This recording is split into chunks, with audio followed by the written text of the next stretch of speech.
I don't think they made nearly the improvements they need to make to not kill Jaden Daniels. Like, I'm genuinely concerned for his safety. All right, moving on to the Washington Commanders, my home team, born and raised PG County, Maryland. The stadium is literally 15 minutes away from me as I'm sitting here. Another team that I have multiple people in my life who are fans of, that I'm sure I'm gonna get a couple angry phone calls by the end of this segment. So we'll start with you so I can direct some of this heat your way. Dave, is it more likely that they end up with the number 1 overall pick or they make the playoffs? Number 1 overall. That's the only team in this division that I know for sure that they're more likely to get the number 1 overall.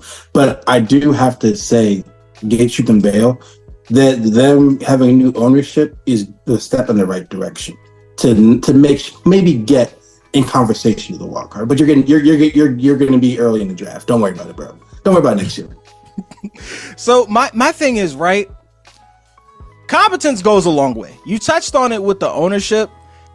Again, this is because I live in PG County, so I'm in it. I'm close to it. People don't understand how bad of a coach Ron Rivera was last year. Oh, yeah. Everything you've heard, to put it in context for people who know other sports, everything you've heard Lakers fans say about Darvin Ham, how he always has his hands in his pocket and he's making no adjustments, and what are these lineups? What does he even do? Times that by 10, that's what Ron Rivera was doing last year. I will say that Ron Rivera has made successful teams. I think that is one team,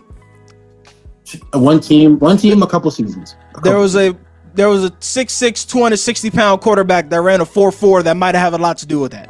Yes, he had everything to do with that. But it's still the point of I think that for a team that's been in purgatory, and I'm saying purgatory because I can't think of a more harsh yet professional word.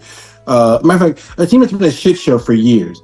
There's only one coach that can at least hold it down enough to where it looks like you're trying. It looks like you're just trying. And I think that Ron Rivera was that guy. But I do think that in the sense of getting better, I think that they saw glimpses of players that they could use to, turn the tide. But I don't think Ron Rivera was that guy. And you forget, I lived in Fredericksburg. I lived in the DMV for a year. Technically for 6 years. Technically for 6. We're not going to do the Baltimore DMV conversation right now.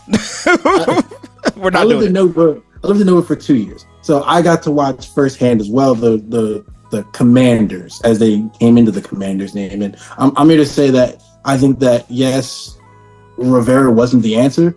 I don't think that they're going to be a 1 year and then a turnaround. I don't think they're going to be a 2 year turnaround. I think that it's going to be, you got your new quarterback, your new coach, your new ownership, and then now you guys are going to take at least 2 years to figure your shit out. Get it together, or there's going to be heads rolling. And that's not from the team. That's from the whole entire, that's from the whole entire Nova section of Virginia.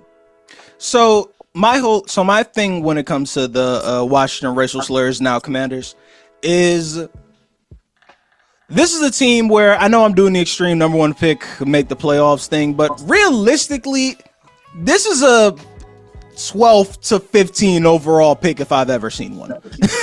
Because this team screams we're going to go like 7-10, 6-11, maybe 8-9, depending on injuries. I got a better label. Go for it. They're definitely the trap game all-stars. But my thing is, so last year going into the season, one of the reasons I'm not going to say high on the Commanders, but I was semi-hopeful was because I thought their pass rush was going to be special. I thought Chase Young was going to finally get his head out of his ass. And I think Montez Sweat is phenomenal, as Chicago Bears fans now know pretty well. And since the Commanders lost that level of edge rush talent, I wonder if this Dan Quinn defense that we're so used to seeing perform at a high level will be able to produce the same results with significantly worse personnel now that he's in Washington. I think that's a fair question. I mean, you can always look at, but also I do want to point out just when they let go of that Chase Young, what was Chase Young really doing for them? Montez Sweat, he's a dog. There's no doubt about it. But yeah, it's just a matter of what can you draw up? And I don't know Dan Quinn is truly capable of drawing up. But I think this team's going to be leaning heavily on their offense for the season. But the defense, I believe defenses wins championships, which is why I have them getting first really in early 15th pick. So I'm looking at their defensive depth chart right now, and he did one of my favorite things that new head coaching hires do, and they sign a player that knows their system. The first thing they did was sign Bobby Wagner because he had him in Seattle. Wait, he went to what? Yeah, Bobby Wagner's on Washington. So they brought in a guy who's known for his intelligence that now is going to be like, hey, this is where you go. This is what you do, blah, blah, blah, blah, blah. So that's a real smart hire on their point. And they do still have Deron Payne and Jonathan Allen, who in and out the lineup last year, a little disappointing of a season. And so there is hope, but this definitely isn't Trayvon Diggs, Michael Parsons, Richard Sherman, Cam Chancellor. Like, this isn't that. So we're really going to find out, is the Dan Quinn defensive guy, is that more based on good scheming and coaching, or you just happen to have a lot of all pros and Hall of Famers around you? Oh, you're saying he's going to get the Belichick treatment? How fucking dare you?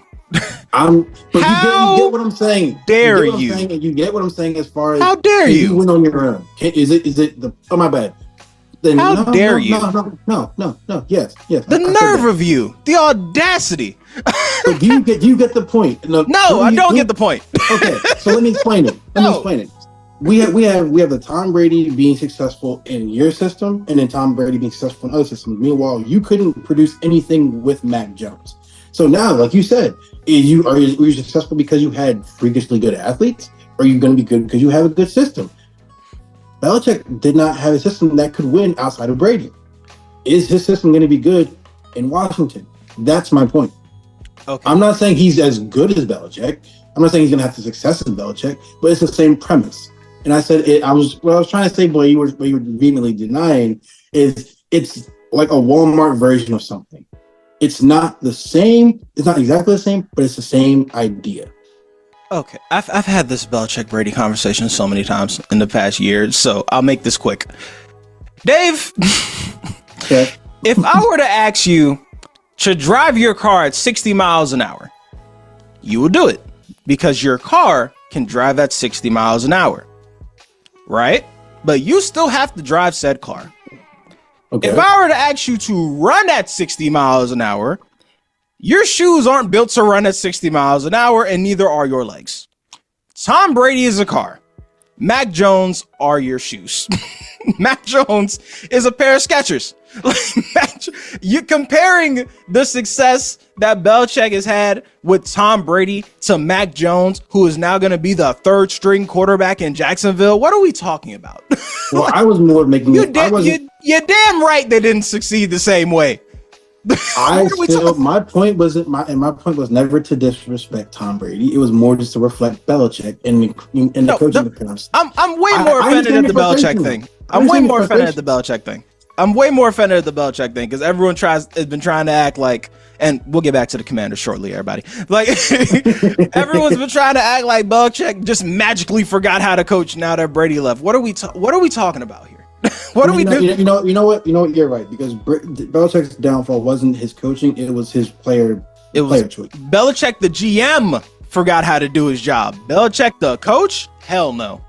I will walk back my statement. Thank you. I believe that there is a coach out there that can fit this mold that I can't think of right now.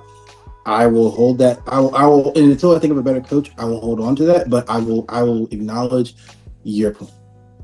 So, speaking of coaches, since we're on the subject of coaches, Cliff Kingsbury is now the offense coordinator in Washington. A lot of people speculated that was because they wanted to lure Caleb Williams, which that never made sense. They didn't have the first overall pick. There was no scenario where the Bears were going to trade the first overall pick because Caleb Williams is incredible and generational quarterbacks. You don't trade that pick away, even if it is the two. That's not really how that works. So I never bought into that. But my question for Cliff Kingsbury is, are you ready to be an adult? about your offense?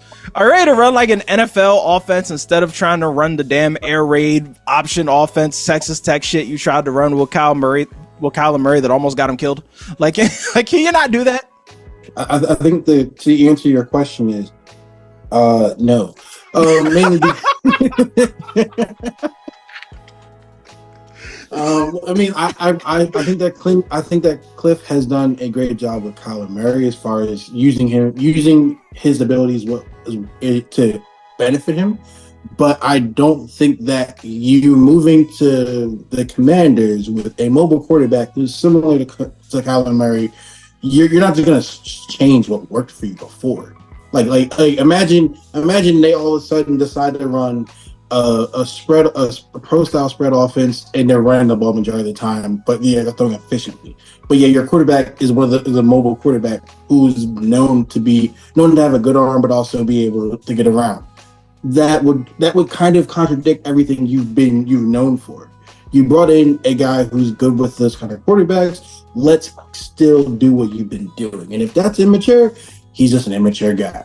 I don't see justifying changing what worked for you before just because you're in a new situation. So here's the thing with Jaden Daniels. I'm happy you brought him up.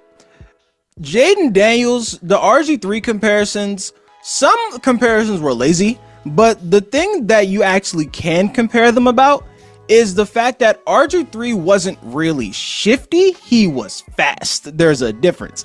There's straight line speed, and then there's the ability to throw on the run, juke a man out of shoes, create in the pocket. Jaden Daniels doesn't really do that. He's a significantly better pocket passer than people give him credit for, because no one likes to admit that black quarterbacks should throw in the pocket. But we know one that belongs in the pocket and not outside. But he's coaching the Chiefs now. So that's fine. Yeah, facts. So when I look at that, I'm like, okay, are you about to try to run a air raid read option offense with your 205-pound quarterback that's not really shifty? Because that is a recipe for disaster. It is. I think it's a recipe for disaster, but I also think that when you put them in a system surrounded by the athletes that are the weapons that they need to be successful, they can get away with it. I think that for a couple of runs, he can get down with. He's not going to extend a play like Kyler Murray did, but I think as far as, read your reads in your hike the ball, read your reads, and then get the ball off, you need to extend a play like maybe a couple seconds, that's fine. But yeah, expecting there to be a whole read option and nothing else every other play, or RPO every other play out of him, I think that's a little bit far-fetched. But I do think that as far as what he needs to do is going to be better, he's going to be in a good situation. I think that he's not going to be running a lot of read option, but he's not going to extend the play 10 more seconds because he's running for his life in college. That's not what we're looking at here. So I think that Cliff can be successful with Jaden, but I think that it's going to be very interesting how he can not manipulate, but how he can manipulate his arm into his whole I want to be this whole college playbook thing. I think that would be an interesting story.